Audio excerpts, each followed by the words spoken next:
Skinner yelled it was coffee, but they were out of eggs. Chevette shoved off the edge of the hole, swung down and in, catching the top rung.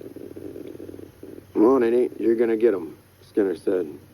She pulled on a pair of black leggings and got into her trainers. She opened the hatch in the floor and climbed through, still worrying about the asshole, his glasses, her job. Down 10 steel rungs off the side of an old crane.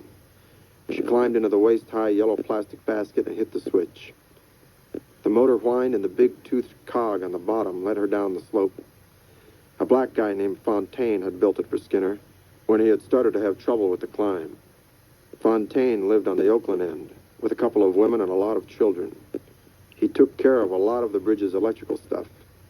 She climbed out onto the wooden walkway, turned the corner and down the stairs to the noise and morning hustle of the bridge. Nigel coming toward her with one of his carts, a new one, making a delivery. "Vet?" he said with his big toothy grin. He called her that. "Good 'un, huh?"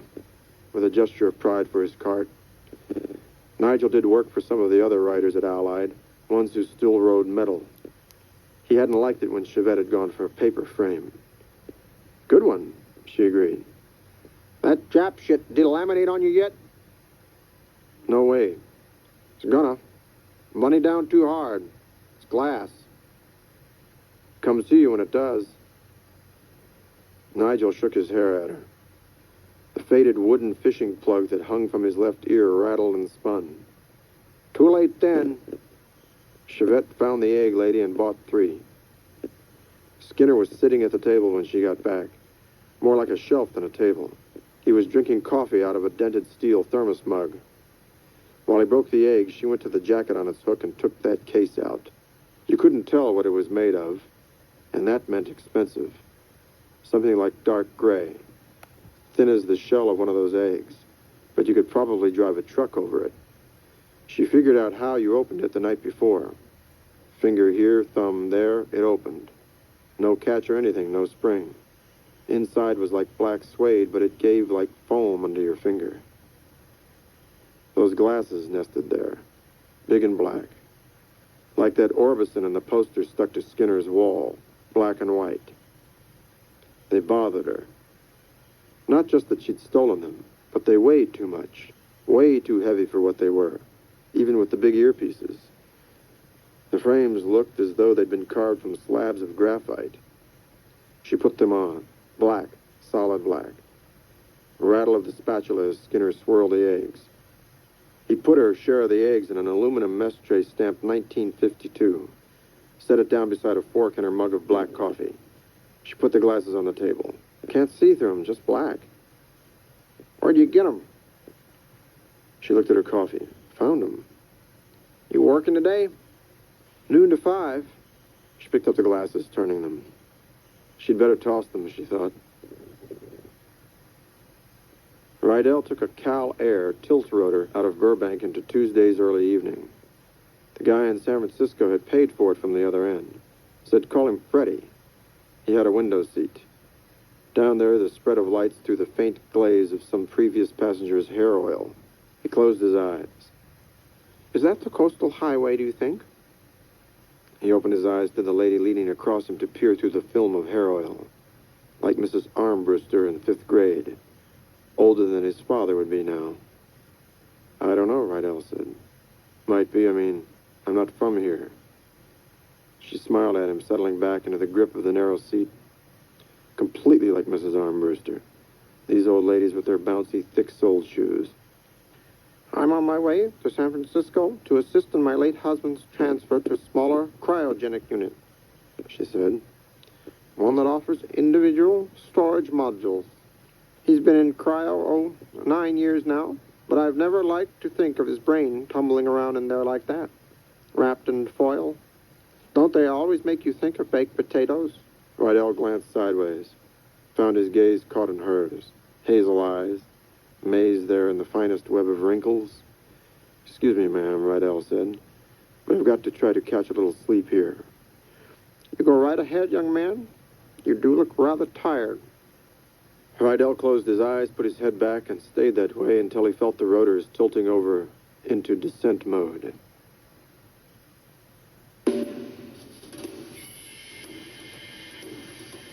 His hair was shaped like an upside-down flower pot with a spiral path sculpted into the side of it. He was about 5 feet tall, and his triple oversized shirt made him look nearly as wide. The shirt was lemon yellow and printed with life-size handguns in full color, all different kinds. "You, Freddie?" Freddie extended a very soft hand, and Rydell shook it. "That's Mr. Warbaby right over there," Freddie said, nodding in the direction of an exit gate. Another black man, huge, broad as this Freddie, looking twice his height. "Big guy." "Uh-huh," Freddie said. "And best we not keep him waiting. Legs hurting him today." Rydell took the man in as he approached the gate. He was enormous, over 6 feet, but the thing that struck Rydell most was the stillness about him. That and some kind of sorrow in his face. Lucius Warbaby, taking the biggest hands Rydell had ever seen from the deep pockets of a long olive overcoat stitched from diamond-quilted silk. His voice pitched so far into the bass that it suggested subsonics. "Pleased to meet you, Mr. Warbaby." Warbaby wore a black Stetson set dead level on his head and glasses with heavy black frames, clear lenses, window pane plain. The eyes behind those glasses were Chinese or something, cat-like, a weird goldy brown. He was leaning on one of those adjustable canes you get at the hospital. There was a carbon brace clamped around his left leg. "Hernandez says you're a decent driver," Warbaby said. "Says you don't know the area up here." "That's right." "Upside of that is nobody here knows you." "Carry the man's bag, Freddie." Freddie took Rydell's soft side with reluctance, as though it wasn't something he'd ordinarily care to be seen with. "Hernandez tell you anything with regard to what we're doing up here?" "Said a hotel theft. Said Intensecure was bringing you in on a kind of contract basis." "Theft, yes. Something missing. And all more complicated now." "How's that?" Warbaby sighed. "Man who's missing it, he's dead now." "Dead how?" Rydell asked. "Homicide," Warbaby said, low and doleful, but very clear. "You're wondering about my name," Warbaby said from the back seat of his black Ford Patriot. "I'm wondering where to put the key, Mr. Warbaby," Rydell said behind the wheel, surveying the option-laden dash. "My grandmother," Warbaby rumbled, "was Vietnamese. Granddaddy a Detroit boy. Brought her home from Saigon. But then he didn't stick around. My daddy, his son, he changed his name to Warbaby, see? A gesture. Sentiment." "Uh-huh," Rydell said, starting the big Ford and checking out the transmission. A modem bleeped from the dash. Freddie, in the plush bucket beside Rydell, whistled. "Motherfuck," he said. "That's nasty." Rydell swung back to watch as the facts emerged. A fat man naked on sheets solid with blood. Pools of it, where the brilliance of the photographer's strobes lay frozen like faint mirages of the sun. "What's that under his chin?" Rydell asked. "Cuban necktie, man's tongue," Freddie said, tearing the image from the slit and passing it back to Warbaby. "These people," Warbaby said. "Terrible." Chevette had just pumped back from Alabama Street, day's last tag. The street door banged open behind her. A pair of muddy, size 11 neon sneakers came pounding down the stairs, and Samuel Saladin Dupree, his cheeks speckled with crusty gray commas of road dirt, stood grinning at her hugely. Allied's best-looking thing on 2 wheels, no contest whatever. Dupree was 6'2" of ebony electricity poured over a frame of such elegance and strength that Chevette imagined his bones as polished metal. Thinking about Sammy Sal's bones made most girls want him to jump theirs, but not Chevette. He was gay. They were friends, and Chevette wasn't too sure how she felt about all that anyway lately. The door to the dispatch pit popped open. Bunny extruded his scarred and unevenly shaven head, turtle-like, blinking in the light of the corridor. "You," he said, eyes on Chevette. "Chevy, in here." "Wait for me, Sammy Sal," she said. Bunny Malatesta had been a San Francisco bike messenger for 30 years. Would be still if his knees and back hadn't given out on him. Chevette followed him in. He closed the door behind her. The goggles he used for dispatching dangled around his neck, one padded eyepiece patched with cellophane tape.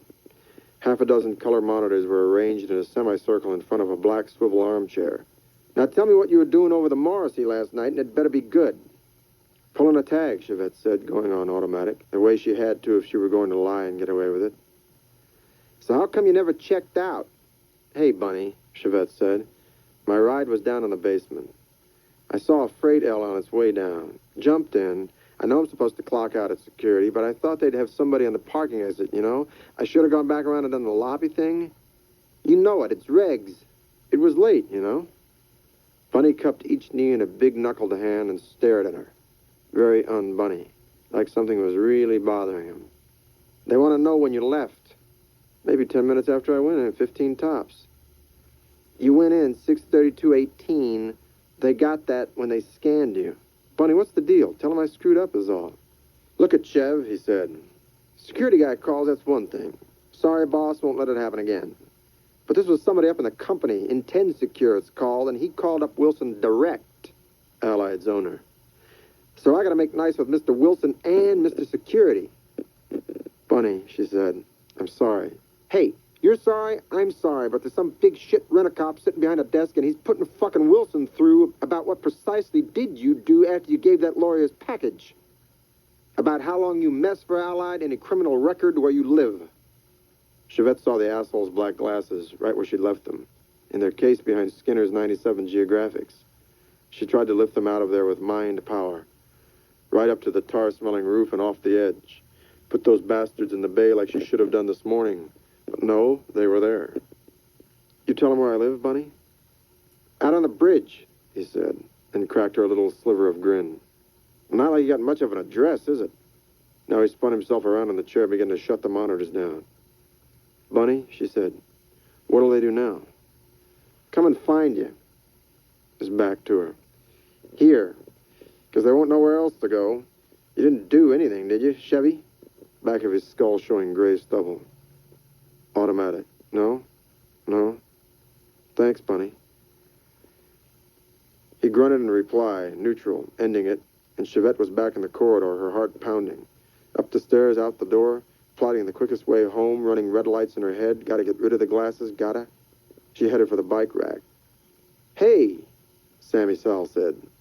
She stuck her hand through the recognition loop and tried to pull her handlebars out of the rack's tangle of steel, graphite, and aramid overwrap. The other bike's alarms all went off at once. A frantic chorus of ear-splitting bleats and basso digital siren moans. She swung her bike around, got her toe in the clip, and kicked for the street, almost going over as she mounted. She saw Sammy Sal straddle his own bike, a pink and black fleck fat tube with fluoro rims that ran off a hub generator. Sammy Sal was coming after her. She'd never wanted company less. She took off. Proj. Just Proj.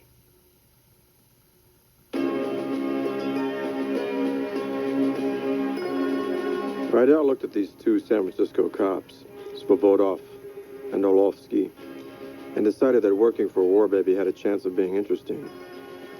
These guys were the super heavy thing. Homicide was Colossus. Any department anywhere.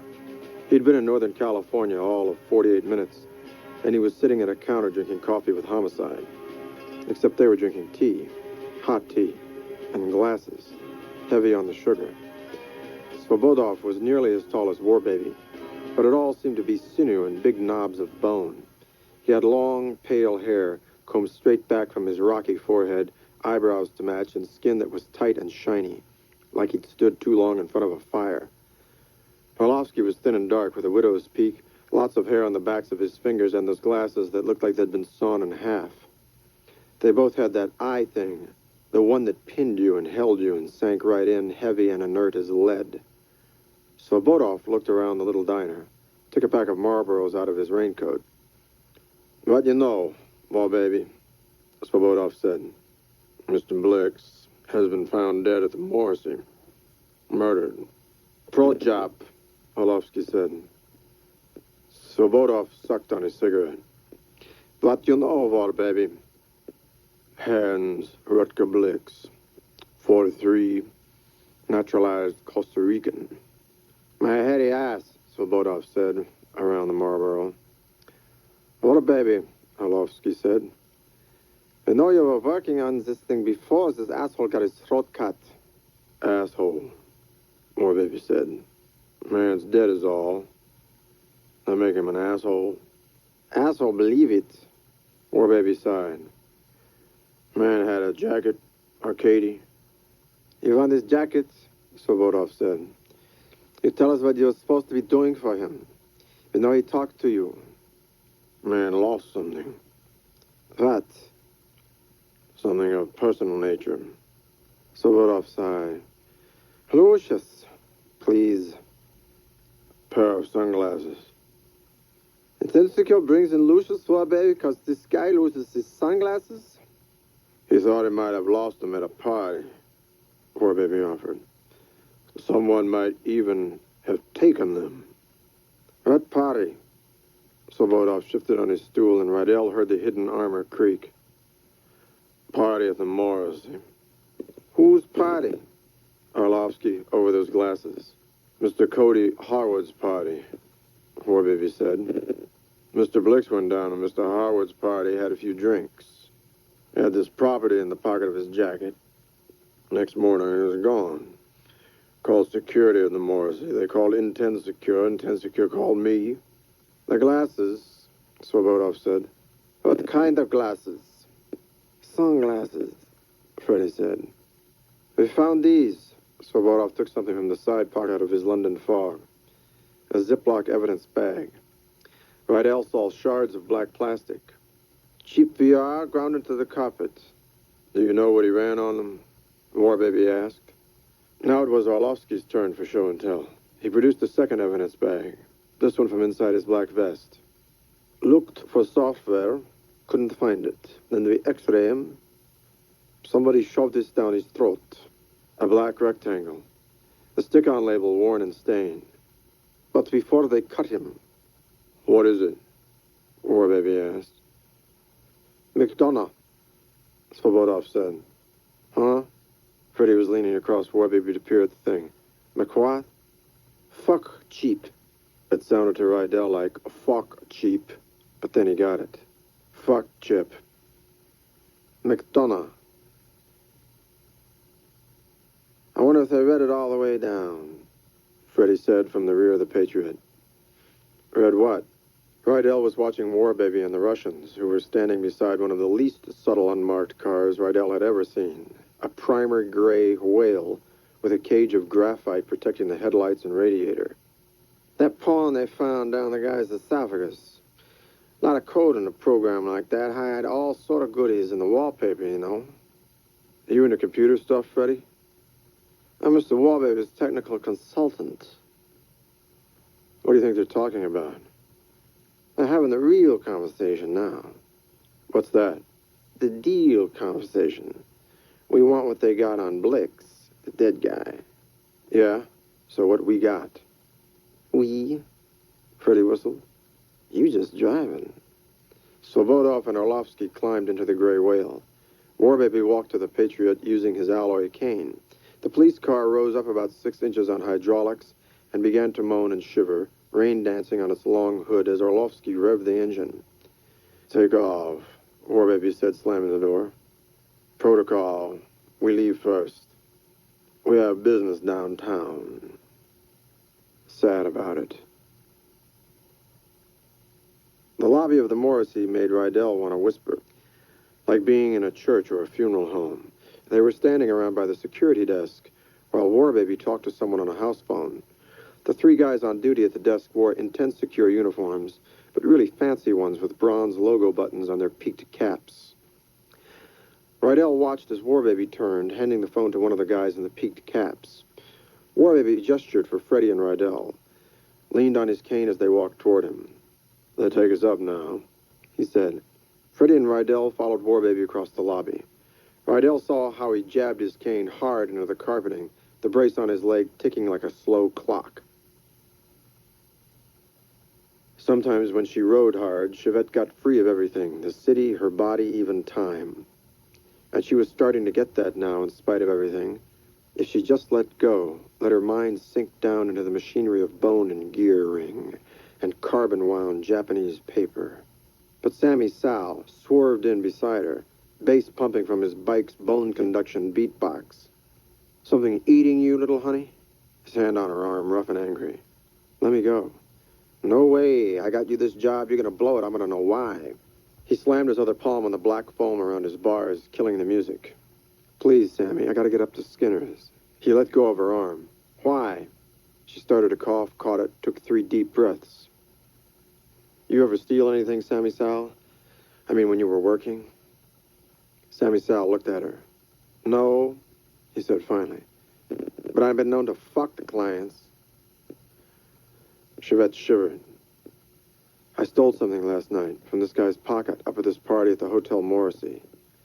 Bunny said some security guys called up Allied, even called up Wilson and everything looking for me. Shit, Sammy Sal said, still studying her. You just scared? What are you scared of? Scared they'll come up to Skinner's and find him. Find what? These black glasses, like sunglasses, but you can't see through them. Huh, he said. You had been fucking the clients like me. You'd know what those are. You date some architects, some brain surgeons, you'd know. Those VL glasses. Virtual light. They're expensive, Sammy Sal? Shit, yes. About as much as a Japanese car. Got all these little EMP drivers around the lenses. Work your optic nerves direct. Friend of mine, he'd bring a pair home from the office where he worked. Landscape architects. Put them on, you go out walking. Everything looks normal. But every plant you see, every tree, there's this little label hanging there. What its name is. Latin under that. But they're solid black. Not if you turn them on. They aren't. Turn them on, they don't even look like sunglasses. Come back to Skinner's with me, Sammy, okay? He grinned, mean and funny. All those sharp white teeth. Come on, you try to keep up. He bongoed off the curb, his fluoro rims flaring neon white when he came down pumping. He must have thumbed play then, because she caught the bass throbbing as she came after him through the traffic. You want another beer, honey? The woman behind the bar had an intricate black tracery along either side of her shaven skull, down to what Yamazaki took to be her natural hairline. He looked up from his notebook. She was waiting. Yes? You want to sit there, you gotta buy something. Beer, please. She opened a bottle of Mexican beer, fragments of ice sliding down the side as she put it down on the bar in front of him. Yamazaki returned to his notebook. That's real nice, the man to his left said, placing his hand on the notebook. That's got to be Japanese. It's so nice. Yamazaki looked up, smiling uncertainly, into eyes of a most peculiar emptiness, bright, focused, yet somehow flat. From Japan, yes, Yamazaki said. The hand withdrew slowly, caressingly, from the notebook. Loveless, the man said. I saw you. A Loveless, my name. Yamazaki. The eyes, very pale and wide-set, were the eyes of something watching from beneath still water. Yeah, I figured it was something like that. An easy smile pointed with gold. Something Japanese, something Zaki, something Zuki, some shit like that. The smile growing somehow sharper. Drink up your Corona there, Mr. Yamazuki. The stranger's hand closing hard around his wrist. Getting warm, huh? We'll be sure to lock it up when we go, Warbaby said, touching the brim of his hat with his index finger. The intense, secure man hesitated, then said, Yes, sir? Anything else you want? No, Warbaby said, and went into the room, Freddy on his heels. Rydell glanced around. Old-fashioned, expensive-looking, the walls covered in some kind of shiny white and green striped stuff like silk. A faded old picture in a fat gilt frame. Then he saw a round, brownish-purple splotch of dried blood on the glass. It had crackled up, the way mud does in a summer creek bed, but tiny. Freddy had settled into one of the green chairs and was opening his laptop. Warbaby just stared at the place where the bed had been, looking sad as ever. "Well," he said. I'm getting it," Freddie said, twiddling a little ball in his laptop. Warbaby grunted. Watching him, it looked to Rydell as though the lenses of his glasses winked black for a second. Trick of the light. Then Rydell got this funny feeling, because Warbaby just looked right through him, his traveling gaze fixed on something moving so keenly that Rydell himself was turning to look at nothing. Rydell couldn't stand it. He stepped in front of Warbaby and looked him in the eye. "What the hell are you doing?" Warbaby saw him, gave him a slow, sad smile, and removed his glasses. He handed them to Rydell. "Put them on." Rydell looked down at the glasses and saw that the lenses were black now. "Go on," Warbaby said. Rydell noticed the weight as he slid them on, pitch black. Then there was a stutter of fuzzy ball lightning. Just behind Warbaby, hung on some invisible wall, were words, numbers, bright yellow. They came into focus as he looked at them, and he saw that they were forensic stats. "Aw," Freddie said, "you can just be here now." And the bed was back, sodden with blood. The man's soft, heavy corpse splayed out like a frog. That thing beneath his chin, blue-black, bulbous. Rydell's stomach heaved. Bile rose in his throat, and he yanked the glasses off. Freddie lay back in his chair, shaking with laughter, his laptop across his knees. "Man," he managed, "you ought to seen the look you had." "Freddie," Warbaby said, "are you all that anxious to be looking for work?" "No, sir, Mr. Warbaby." "Man died in this room. Somebody bent over him, cut him a new smile, pulled his tongue out through it. That isn't a casual homicide." He held out his hand to Rydell. Rydell gave him the glasses. Their lenses were black again. "How'd you do that?" Rydell asked. "It's a virtual light display," Freddie said, eager to change the subject. "Anything can be digitized. You can see it there. Mr. Warbaby walks around, looks at stuff, he can see the data feed at the same time. You put those glasses on a man, doesn't have eyes, optic nerves okay, he can see the input. That's why they built the first ones, for blind people." "Freddie," Warbaby said, "flip me that Washington girl off the decrypted intent secure feed. The one that works for Allied Messenger Service." Freddie nodded, did something with his computer. "Yes," Warbaby said, gazing at something only he could see. "It's possible. Entirely possible. Rydell, you have a look." Rydell took the glasses, put them on. Black into color, into full face of this girl. Fingerprints. Image of her right retina blown up to the size of her head. Stats. Washington. Chevette Marie. Big gray eyes. Long straight nose. A little grin for the camera. "Well," Warbaby asked, "what do you think?" Rydell couldn't figure out what he was being asked. Finally, he just said, "Cute." He heard Freddie snort, like that was a dumb thing to say. But Warbaby said, "Good. That way you remember."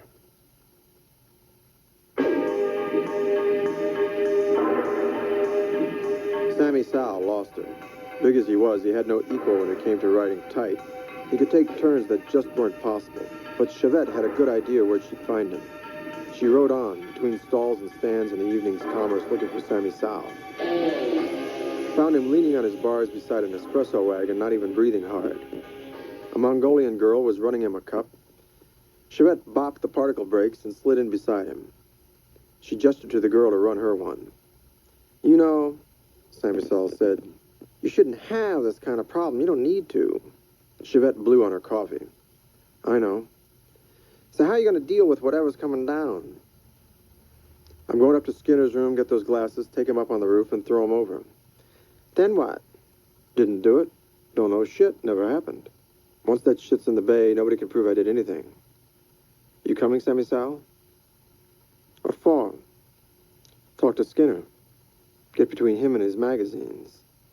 That's where I left them. Then he won't see me get them out. I'll go up on the roof and off them." "Okay," he said. "But I say you'll just be fucking up worse." "I'll take the chance, okay?" She dismounted and started wheeling her bike toward the bridge. "I guess you will," Sammy Sal said. But then he was off his bike, too, and pushing it behind her. She was activating the recognition loop now. Sammy's fluoro rims pulsed as he set his bike down beside hers. "I'll loop it to mine. Be okay here anyway." He watched her pull the loop out, twist it around his bike's frame, careful of the pink and black enamel, and seal it with her thumbprint. She headed for the yellow lift, glad to see it there, where she'd left it, and not at the top of the track. Skinner was on his bed, his little television propped on his chest, big old yellow toenails sticking out of holes in his socks. He looked at her over the television. "Hey," she said, "I brought Sammy from work." She climbed up, making room for Sammy Sal's head and shoulders. "Howdy," Sammy Sal said. Skinner just stared at him, colors on the little screen flicking across his face. "How you doing, Mr. Skinner?" Sammy Sal stood slightly hunched, feet apart, holding his helmet with both hands like a boy saying hello to his girlfriend's father. He winked at Chevette. "What you winking at, boy?" Skinner shut the set off and snapped its screen shut. "Something in my eye, Mr. Skinner," Sammy Sal said, even more like a nervous boyfriend. Made Chevette want to laugh. She got behind Sammy's back and reached in behind the magazines. It was there, into her pocket. "You ever seen the view from up top here, Sammy?" She swung up the ladder to the roof hatch. "Gosh, no, Chevette, honey. Must be just breathtaking." "Hey," Skinner said as she opened the hatch. "What's got into you?" Then she was up and out and into one of the weird pockets of stillness you got up there sometimes. She heard Sammy Sal coming up the ladder behind her. She had the case out, was moving toward the edge. "Hey," he said, "let me see." She raised the thing, winding up to throw. He plucked it from her fingers. "Sammy," reaching for them, he gave her the case instead. "See how you do this now?" Opening them, one side piece in either hand. "Just move them a little. Here, check it out." He put them on her. She was facing the city when he did it. Financial district, the hills behind that. "Fuck a duck," she said. These towers blooming there. Buildings bigger than anything. A stone regular grid of them, marching in from the hills. Then Chinese writing filled the sky. Sammy. She felt him grab her as she lost her balance. The Chinese writing twisted into English. Sunflower Corporation. Sammy. Huh? What the fuck is this? Anything she focused on, another label hit the sky. Dense patches of technical words she didn't understand. "How should I know?" he said. "Let me see." "Hey!" she heard Skinner say, his voice carrying up through the hatch. "It's Scooter. What you doing back here?" Sammy Sal pulled the glasses off, and she was kneeling, looking down through the hatch at that Japanese nerd who came around to see Skinner. But he looked even more lost than usual. He looked scared, and there was somebody with him. "This Mr. Lovelace," Yamazaki said, "has to meet you." Gold flashed up at Chevette from the stranger's grin. "Hi there," he said, taking his hand out of the side pocket of his long black raincoat. The gun wasn't very big, but there was something too easy in the way he held it, like a carpenter with a hammer. He was wearing surgical gloves. "Why don't you come on down here?" "How this works," Freddie said, handing Rydell a debit card. "You pay $500 to get in, then you're credited for $500 worth of merchandise." They'd left Warbaby drinking herbal tea in some kind of weird coffee joint because he said he needed to think. Container City turned out to be the biggest semi-roofed mall Rydell had ever seen, if you could call something a mall that had ships parked in it, big ones. "Hey," Rydell said, pointing at a dim, irregular outline that rose beyond gantries and towers of floodlights. "That's the bridge, the one people live on." "Yeah," Freddie said, giving him a funny look. "Crazy-ass people." Steering Rydell into an escalator that ran up the white-painted flank of a container ship. Rydell bought a burgundy nylon bomber, 2 pairs of black jeans, socks, underwear, and 3 black T-shirts. "You know that brace on Mr. Warbaby's leg?" Freddie said. "Yeah." You know that bridge, the one you noticed when we were coming up here? And Warbaby, he showed you that picture of that tough-ass messenger kid? Yeah. Well, Freddie said, she's the one Mr. Warbaby figured that took that man's property. And she lives out on that bridge, Rydell. And that bridge, man, that's one evil motherfucking place. Those people, anarchists, antichrists, cannibal motherfuckers out there, man. I heard it was just a bunch of homeless people just sort of making do. No, man, Freddie said. Homeless fuckers. They're on the street. Those bridge motherfuckers. They're like King, Hell, Satanists and shit. Okay, Rydell said, but what's it got to do with that brace on Warbaby's knee? That's where he got that knee hassle, Freddie said. He went out there knowing he was taking his life in his hands to try and recover this little baby girl. Because these bridge motherfuckers, they'll do that. Do what? They steal children, Freddie said. And Mr. Warbaby and me, we can't either of us go out there anymore, Rydell, because those motherfuckers are onto us. You following me? So you want me to? Rydell asked. I'll let Mr. Warbaby explain it to you, Freddie said. They found Warbaby where they'd left him, in this coffee place in what Freddie said was North Beach. Rydell had brought his blue Samsonite in from the Patriot, his bag from Container City. He went into the bathroom to change his clothes. He discovered that Kevin's khakis were split up the ass. He wondered how long he'd been walking around like that. But he hadn't noticed it back at Container City, so he hoped that it happened in the car. Warbaby looked up when Rydell got back to his table. Freddie's told you a little about the bridge, has he, Rydell? Says it's all baby-eating Satanists. Too colorfully put, perhaps. But all too painfully close to the truth, Mr. Rydell. Not at all a wholesome place. Freddie gave me the idea you want me to go out there, Mr. Warbaby. Go out there and find that girl. Yes, we do. I wish that I could tell you it won't be dangerous, but that is not the case. Well, how dangerous is it, Mr. Warbaby? Very. And that girl, she's dangerous too? Extremely. You saw what was done to that man's throat, after all. Jesus, Rydell said. You think that little girl did that? Warbaby nodded sadly. Terrible, he said. These people will do terrible things.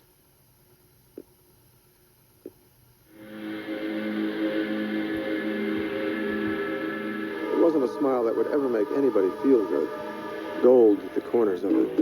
Now, come on down here, he said, stressing each word just the same. Who the fuck are you? Skinner, sounding more interested than pissed off. The gun went off. Not very loud, but sharp, with this blue flash. She saw the Japanese guy sit down on the floor, and she thought the guy had shot him. Shut up. Then it's Chevette. I told you to get down here. Then Sammy Sal touched her on the back of her neck, his fingertips urging her toward the hatch. The guy might not even know Sammy Sal was up here at all. Sammy Sal had the glasses, and one thing Chevette was sure of now. This guy was no cop. I'm going to shoot you in the right eye with a subsonic titanium bullet. Still smiling, the way he might say, I'm going to buy you a sandwich. I'm coming, Chevette said. She thought she heard Sammy Sal step back across the roof, away from her, but she didn't look back. She dropped down from the bottom rung, trying to keep her hands where he could see them. You know what I'm here for? Skinner was sitting up on his bed, looking as wide awake as she'd ever seen him. The Japanese guy, who didn't look like he'd been shot after all, was sitting on the floor, his skinny legs spread out in front of him in a V. Well, Skinner said, I guess money and drugs, but it happens just shit out of luck. Shut up. When the automatic smile went away, it was like he didn't have any lips. I'm talking to her. Just then, Chevette noticed that the poster of Roy Orbison had a hole in the middle of its gray forehead. Down there, she said, pointing to the hatch in the floor. Lean up against the wall there, palms flat. He moved in closer. Get your feet apart. The gun touched her neck. His other hand slid under Skinner's jacket, feeling for a weapon. Stay that way. He'd missed Skinner's knife, the one with the fractal blade. She turned her head a little and saw him wrapping something red and rubbery around one of the Japanese guy's wrists, doing it one-handed. He yanked him by the red thing, dragging him across the floor to the shelf table. He stuck one end of the red thing behind the angle brace that held the table up, then twisted it around the guy's other wrist. He took another one out of his pocket and shook it out like a toy snake, reached behind Skinner with it, and did something with his hand. He came back to Chevette. "You're climbing down the ladder and these yours in front." The thing was cool and slick and fused into itself as soon as he had it around her wrists. Flowed together, moved by itself. "I'm gonna watch you," he said. "So you just go down nice and slow, and if you jump or run when you get to the bottom, I'll kill you." She went to the hole in the floor and got down on her knees. It wasn't easy with her hands tied that way, but she got to think while she was doing it. And that helped her decide to go ahead and try to do what she had in mind. She got to the bottom and backed off a step, holding her bound wrists out where he could see them if he wanted to. He came down fast. No wasted movement, not a sound. "Where is it?" Gold flashing at the corners of his smile. His hair, brushed straight back, was somewhere between brown and blonde. She saw his hand was starting to sweat, spots of wetness darkening there, inside the white rubber glove. He followed her over to the lift. She kept her eyes on the deck, so she wouldn't forget and look up to try and find Sammy, who had to be there somewhere. He held her shoulder while she swung her leg over and climbed in, then got in after her, watching her the whole time. The engine whined beneath their feet, gearing them down the incline. He got out first, helped her over. "Well," he said. She pointed to where her bike stood, cabled to Sammy Sal's, the pink and black one. He gestured with a gun. "Back off," her bike said when she was 5 feet from it. "What's that?" The gun on her back. "This other bike. Clunker with a voice alarm. Keeps people off mine." "Shut it off," he said. "Okay." She knew she had to do it in one go. Flip it sideways and over. Just her thumb and forefinger on the non-conductive rubber of the tire. But it was really just an accident that the frame hit his gun. She saw an inch of lightning arc between her bike and the pistol, hot purple and thick as your finger. The particle brake capacitors, emptying their stored charge into the anti-theft system. He went down on his knees, eyes unfocused, a single silver bubble of spit forming and bursting between his lips. She thought she saw steam curl from the gun in his hand. "Proj," she thought, crouching to run. But then the black thing hit him and knocked him flat, flapping down out of the dark above them with a sound like broken wings. A roll of tarping. She made out Sammy Sal then, standing up there, his arm around an upright. She thought she saw his white smile. "Forgot this," he said, and tossed something down. The glasses in their case. Hands tied, she caught them anyway, like they knew where they wanted to go. She'd never know why he did that, because the pistol made a little chewing sound then. Blue pops like a dozen backfires run together, and Sammy Sal went over backward off the brace. Just gone. And then she was running. Yamazaki strained at the plastic bonds, yelped as he felt them tighten, like something alive. On half up, leaning forward. "There's a pair of 20-inch bolt cutters in here," the old man said, indicating green toolkit with his left foot. "That'll do it if I can get 'em out." He stopped, looked at Yamazaki. "Better idea, but you won't like it." "Skinner-san." "Look at that brace there. Those are 3 sections of blade, a factory saw. Never did grind the teeth off." Yamazaki's fingertips moved over hidden roughness. "Wait up. You start sawing on that crazy goo, it isn't going to like it. You have to get through it quick, or it's going to close up right down to the bone." Yamazaki took a breath, set his teeth, and sawed furiously with his wrists. The thing began to shrink. Bands of iron, the pain hot and impossible. He remembered Lovelace's hand around his wrist. "Do it," Skinner said. The plastic parted with an absurdly loud pop, like some sound effect in a child's cartoon. He scrambled for the toolkit, amazed to see it open, as Skinner kicked it over with his heels, spilling 100 pieces of tooled metal. "Blue handles." The bolt cutter was long, its handles wrapped in a greasy blue tape. He saw the red band narrowing, starting to sink below the level of his flesh. Fumbled the cutter one-handed from the tangle, sank its jaws into his wrist, and brought all his weight down on the handle, a stab of pain. The detonation. "Do me," Skinner said. "But hug it under the plastic, okay? And do the second one fast." Yamazaki slid one of the blades beneath the plastic around the old man's right wrist. It parted easily, instantly whipping itself around Skinner's other wrist, writhing like a live thing. He severed it before it could tighten, but this time, with the cartoon pop, it simply vanished. Yamazaki stared at the space where the restraint had been. "Keaty, bar the door!" Skinner roared. "What?" "Lock the fucking hatch!" Yamazaki scrambled across the floor on hands and knees, dropped the hatch into place, and bolted it.